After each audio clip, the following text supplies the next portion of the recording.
Vamos falar de São Paulo? São Paulo, o Miller tá falando, pô, e aí? E o tricolor, e o líder? Acabou de dar risada. O que você tá dando risada? Não acabou não o campeonato, hein? O São Paulo Não acabou não, hein? passeou lá no Recife. Deitou e rolou. Vamos ver como é que foi. Na Ilha do Retiro, a lei do ex funcionou para o São Paulo diante do Sport. Diego Souza, ex-atacante da equipe pernambucana, recebeu de Everton e fez 1-0 para o tricolor paulista. No segundo tempo, o Nenê aproveitou o passe do equatoriano Rojas e ampliou a vantagem são paulina a 2-0.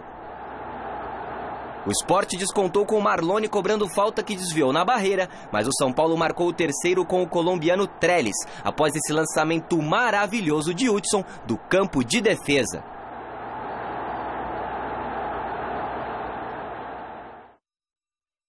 E aí, Miller? O São Paulo, pela primeira vez, eu vi que fez um jogo consistente, né? Tanto no primeiro tempo quanto no segundo. Isso. São Paulo não se dispôs somente a defender o resultado.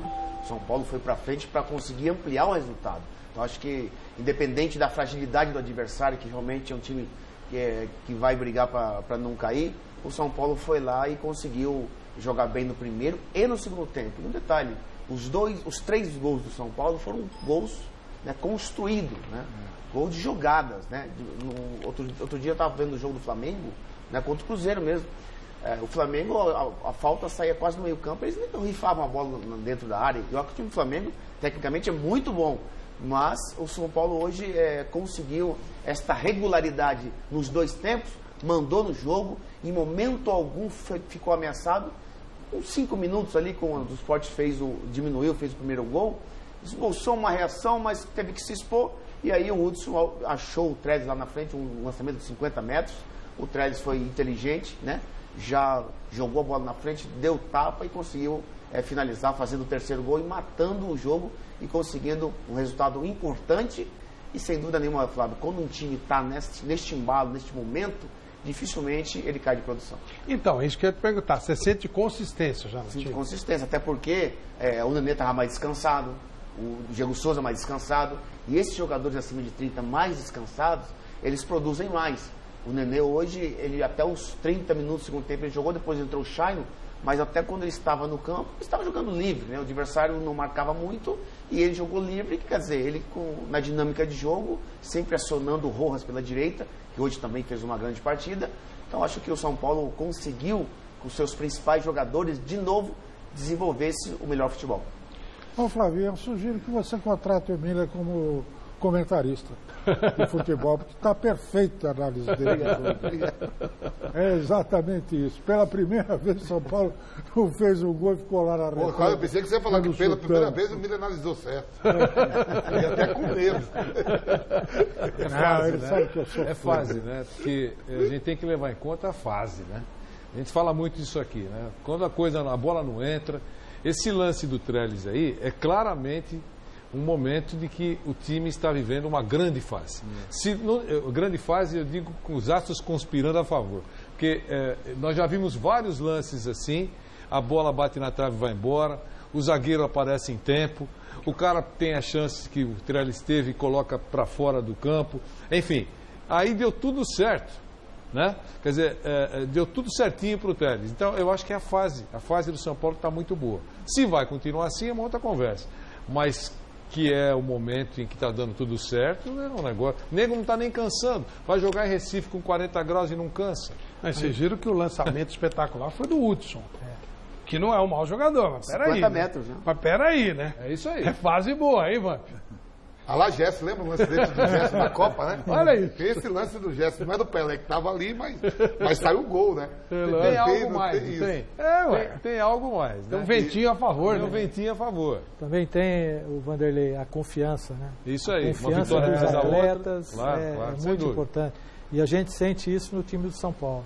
É um time confiante. Um time que está... Que só vem com vitória, né? Exatamente. E o Everton, cada dia que passa, mais como garçom, né?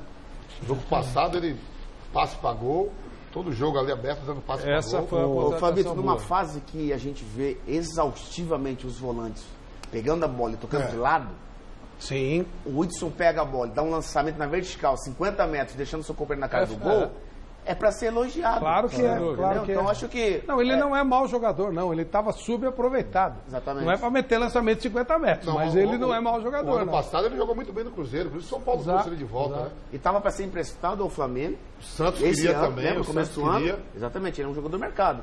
E o São Paulo segurou ele e agora o Aguirre está aproveitando ele bem. Então o Hudson hoje, ele está com o time todo está numa confiança muito grande. E em relação ao Trellis, que tecnicamente ele é um jogador assim, muito fraco, mas é aquela confiança, né, Nelson? Confiança nele e a confiança do treinador para com ele. Então essas duas coisas juntas faz com que o Trellis entre no lugar do Diego Souza, que fez o primeiro gol, e que faz o terceiro. E que pode sair, viu? Tem Agora, interesse do time italiano dele, viu? Essa comparação que o Vampeta fez, ele vai ter que responder para os padrinhos dele, o Vampiro e o Capeta. Porque comparar o Hudson com o Gerson... Não, o Gerson. Olha lá o Gerson. O Gerson não jogou no São Paulo também? Olha lá, o Hudson pegou a caminhar então. Não pode também um dia dar certo alguma coisa? Olha assim, a torcida em rede social, e a gente tem que se balizar por rede social hoje, ela fala na possibilidade, muitos São Paulinos defendem a ideia do São Paulo abrir mão dessa Copa Sul-Americana. Já perdeu o meu primeiro jogo pro Colón aqui, não era para perder, casa cheia, mas perdeu. 35 mil, hein? Perdeu. Não é que entregou, não, perdeu. Pronto. Agora vai ter que jogar lá. Muita gente só quer saber, limpa isso aí e vamos só pro Campeonato Brasileiro. O que você acha disso? Vale a pena fazer isso? Olha, eu acho assim, eu acho que o São Paulo, se o São Paulo tivesse em outras, mais como os outros clubes estão, na Copa do Brasil, Libertadores, Campeonato Brasileiro, mas o São Paulo só tem o Campeonato Brasileiro e a Sul-Americana. Então eu acho que ele não pode abrir mão da Sul-Americana. Vai ser difícil, talvez vai ser mais simples do que foi aqui. Porque lá, talvez dentro de sua casa, o Colón pode sair mais. Ele sai mesmo. E é onde o São Paulo pode ganhar o jogo. Mas aí, Flávio, tem um detalhe, desculpa, Vanderlei, tem um detalhe interessante, é o seguinte, eu acho que o São Paulo não deve abrir mão da Sul-Americana. O Aguirre tem que abrir mão de alguns jogadores, no caso específico do Nenê e do Diego Souza.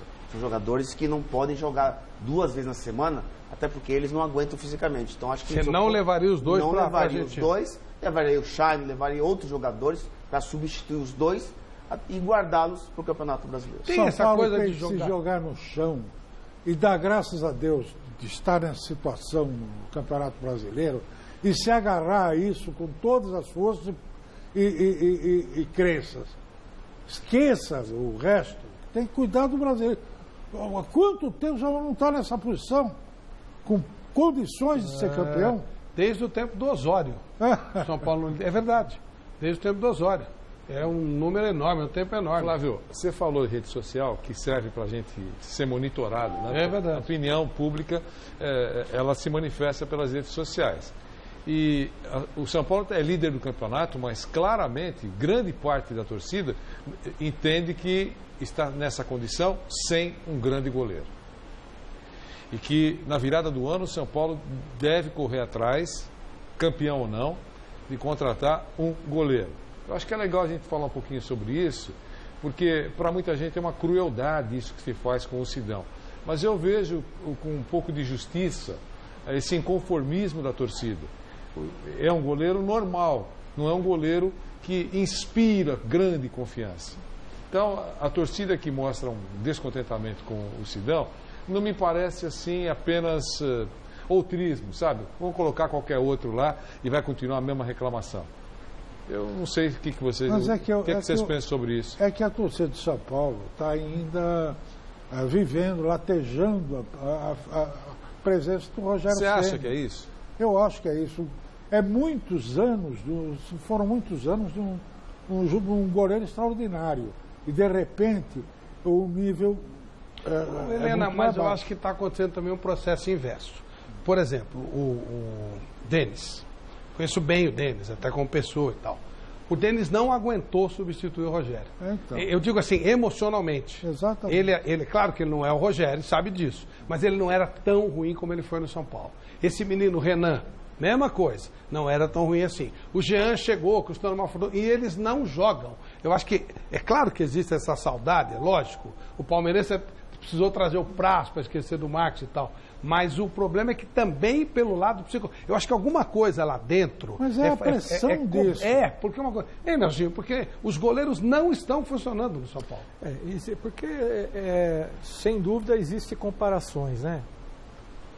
Quando um clube perde um grande ídolo, a gente já sabe que é muito difícil a substituição.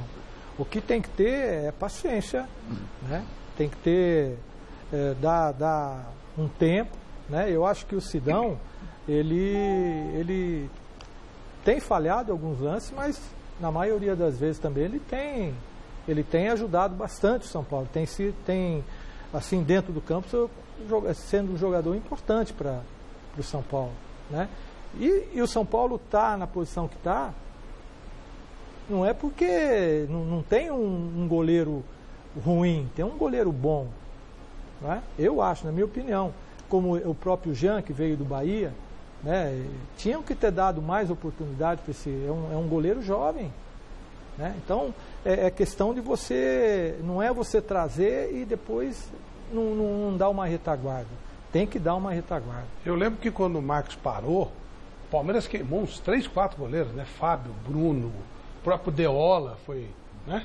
Então, é complicado. É história, né? Há quantos anos o Rogério jogou no São Paulo, né? Quantos títulos ganhou? E ainda tem atividade, ainda está liderando. Quando o cara olha, não é aquele cara que parou, o Marcos parou e sumiu, né? Quer dizer, sumiu, não trabalha mais, não está trabalhando com futebol. O Rogério é líder da Série B com Fortaleza, ainda fica a imagem. Toda hora, né? Fica a imagem toda. Pô, o cara fala assim, o São Paulo jogou mal, tomou gol, aí o cara liga a televisão, vê o Fortaleza sendo líder na Série B, o Rogério. O cara lembra na hora. Mas isso também... Até de longe o Rogério prejudica os goleiros que estão aqui. Mas isso também depende. Daqui a pouco tem matéria com o Rogério Senna aqui, tá? Só para informar. Pois não, isso depende também do cara que vai substituir o ídolo. Quer dizer, o Marcão, por exemplo, está no lugar do Veloso e fechou o gol. E o Rogério está no lugar do Zete e fechou o gol. Quer dizer, o cara que assume também, se ele não tiver... É isso que eu digo. Porque o Zete, eu lembro quando o Zete saiu de São Paulo, ele era um ídolo espetacular. O Rogério passou pelo mesmo problema que estão passando os caras que substituíram. Só que ele chegou e falou, eu sou eu. Jogou. O Veloso era um grande ídolo, não no nível do Zete no São Paulo, mas ele era um ídolo importante. E o Marcos chegou. Mas foram coisas assim, sabe que a vantagem do Rogério Ceni e do Marcos foi que logo no ano seguinte ganharam título. Né? E eram, claro, sempre foram grandes jogadores, goleiros, né? Eu me lembro, a gente estava conversando com o Ivan Pedro, que o Zidane foi a terceira vez que ele ganhou a Champions, a última agora, um goleiro que é tecnicamente muito fraco, Navas. Ele foi campeão da Champions, quer dizer, o Sidão não deve nada pro Navas, na minha modesta opinião, quer dizer, então acho que, lógico, agora eles contrataram um excelente goleiro, o Real Madrid, mas eu acho que o Sidão não é esse jogador ruim como alguns torcedores de São Paulo consideram, não, pô. Olha, até porque como o time ficou sólido, consistente, a bola está chegando já mascada no Sidão. Eu ainda hoje estava pensando, comparando o Sidão com um goleiro que talvez nenhum de vocês tenha visto jogar, que era o Manga dos Santos. O Manga dos Santos, não o Manguinha do Botafogo. Não, o Manga dos Santos. Do Santos. Antes do Gilmar. Antes do Gilmar, o que foi o primeiro time campeão paulista, quer dizer, foi o primeiro lá em 35, mas na era moderna, em 56 foi o goleiro titular do Santos, bicampeão paulista. Já tinha um timaço, né? Antes do Pelé. O Manga era isso. O Santos o time todo do Santos jogava uma bola redondinha. O Manga era aquele cara que de repente entregava o ouro, mas também de repente salvava o time.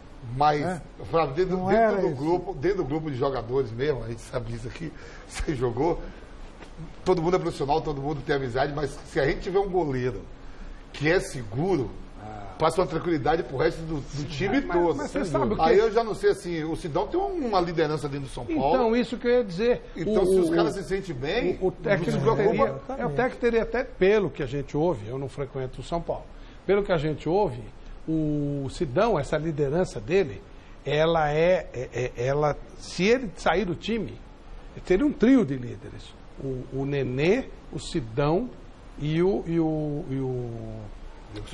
Diego Alves. Diego Souza. Se você tirar o Sidão, você pode ter problemas, inclusive, com os outros líderes do time. Até porque o Sidão ele exerce uma grande liderança, principalmente entre os zagueiros. Todos os zagueiros de São Paulo, inclusive os reservas, eles têm muito respeito com o Sidão, né? Então o Sidão exerce essa. E não foi qualquer um cara que indicou o Sidão, não. Sabe que contratou o Sidão, né? Que pediu a contratação do Sidão. O Rogério, né? Não foi? O próprio Rogério Ceni.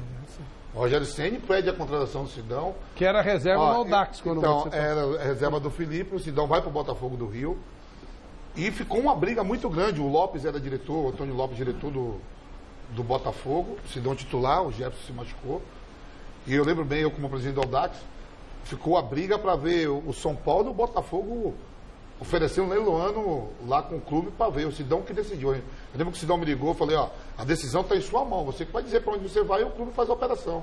Ele falou, então vou para o São Paulo, porque o Rogério Ceni que exigiu a contratação dele. E porque ele sabia jogar com o pé. Era o pretexto do Rogério era de enganou o Rogério. Sabia jogar. Aí ele enganou o Rogério. Se ele sabe jogar com o pé, ele está disfarçando bem. Porque, Ave Maria. Aliás, o Ederson hoje, vou até me benzer aqui, 5 Ederson fez. 5. Ele é craque, hein? Esse jogo. Não, parecia um festival de horrores. Parecia que eles estavam brincando. O Ederson, a ausência de 5 meses, aí 5. Não deu tudo isso, né? 2, 3 meses sem jogar. Nossa Senhora. Sabe o que eu fui? Ele estava treinando lá no Audax. Ele ficou treinando com o Sidão. Ele ficou treinando agora nas férias, que ele é de Osasco. É, isso aí. Eu acho que ele pegou um pouquinho do Felipe Alves ali para dar um susto. Nossa, olha, eu olhava e falava, o que está acontecendo? Parecia que eles estavam brincando, pô. Era um negócio, vamos dar emoção pro jogo. Olha o joguinho morto, né? O jogo morto. Manchester City e Arsenal. Estavam dando emoção pro jogo.